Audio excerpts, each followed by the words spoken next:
Miss Withers, and I just wanted to talk to you a little bit about my American Identity unit. This is how I'm going to start my 11th grade American Literature course, and I'm super pumped to share it with you. So, first off, we have this PowerPoint that's divided into each day. This is designed for a 90-minute block. Now, give or take, it'll depend on your students, it'll depend on all of the factors we know as educators, so take these with a grain of salt, but they're divided into days. The unit itself is centered around this question: what does it mean to be an American? And these are just 4 general objectives that we're going to kind of hit at throughout the unit. So we're looking at both informative and argumentative writing, finding evidence, making inferences, claims, tone and purpose, sorry, and finding tone and purpose in those arguments. All within the scope of this essential question: what does it mean to be an American? Now, flipping through, I'm just going to walk you through day 1 and then we'll kind of start skimming. So, day 1, we have a worksheet, which, y'all, the worksheets correspond with every single day. They're pretty all encompassing. And then there will be a slide sort of to correspond. So first off, they're going to do a free write, answering this question. There's some rules on the board and a timer. Then we'll turn to these mini documentaries.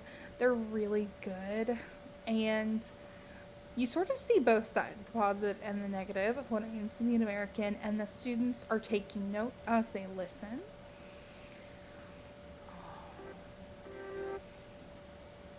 Then I'm having them do a little turn and talk with their partners. I want them to think about the different themes that emerged throughout.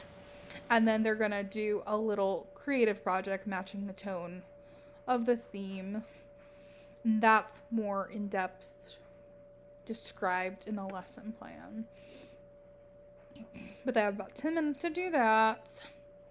And then I ask them to reflect. So thinking about their response versus the people in the video's response, and then doing a little analysis of that. And wowzer, that was all of day 1. Day 2, we're jumping into content. Yet again, I'm going to speed up a little bit. But we now have vocabulary skills. These are notes for students to take. Talking about claim. Then I'm introducing our first text. So our first text is what is an American. We talk about the author. We talk about why it was written just a little bit. Then we have a first read with direct annotations and questions to think about. I split it up into day 3 here, but yet again, y'all will be able to adjust that as you think.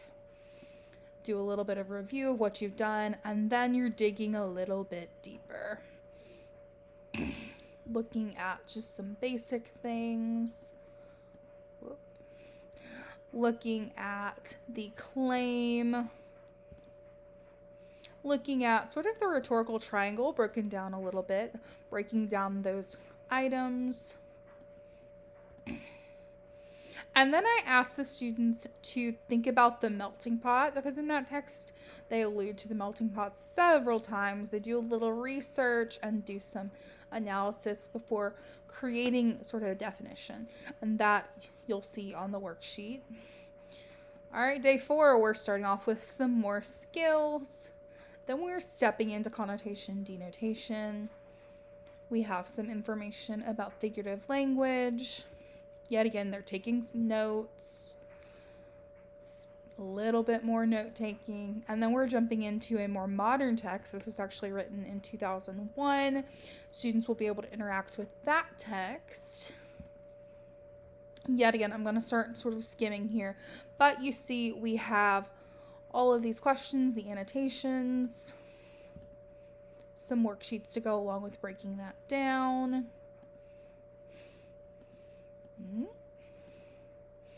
All right, and then day 5, we're finishing it up.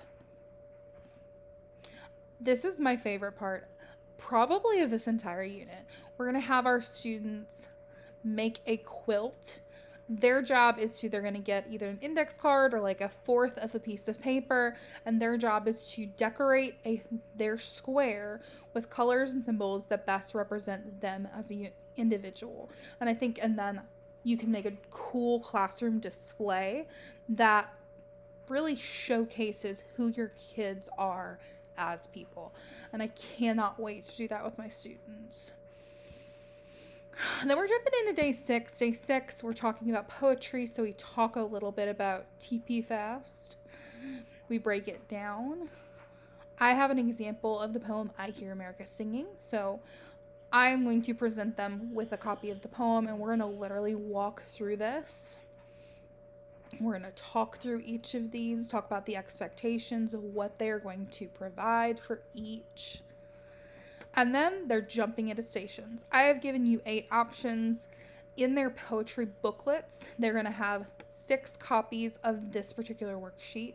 And their job is to rotate through. Y'all can pick 6 of the poems. You can pick 6 different poems, however many poems you want. They rotate through and they will complete a little mini analysis of each poem. That will probably, I am expecting to spend 2 days on these station rotations. So that'll jump into 7. We reviewed. And then this direction slide is there again for them.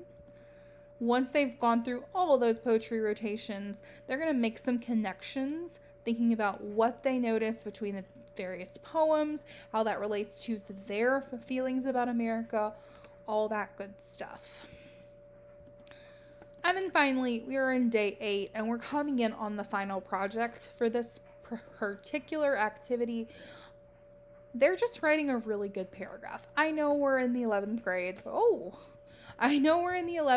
But I know my students, and over the break, they might have forgotten how to do that. So we're going to sort of review what it means to write a really good paragraph. We're also going to explain that at the end, they're going to present either in person or via Flipgrid, depending on your students, depending on what you want to do. And we have some brainstorming activities. We have some outlining activities, some peer editing as well, doing sort of a gallery walk type situation. I'm providing you with rubrics that will help facilitate that. And some revision, just giving them a little checklist and sending them on their way. And finally, we talk about active listening for presentations, and they can do a little doodle notes, or you can choose not to doodle note.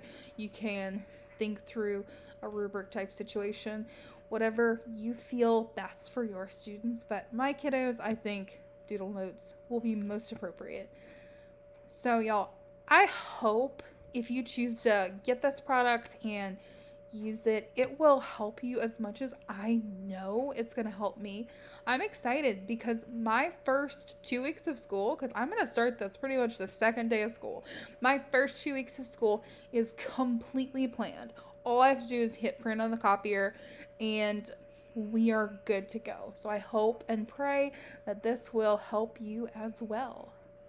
Thanks, y'all.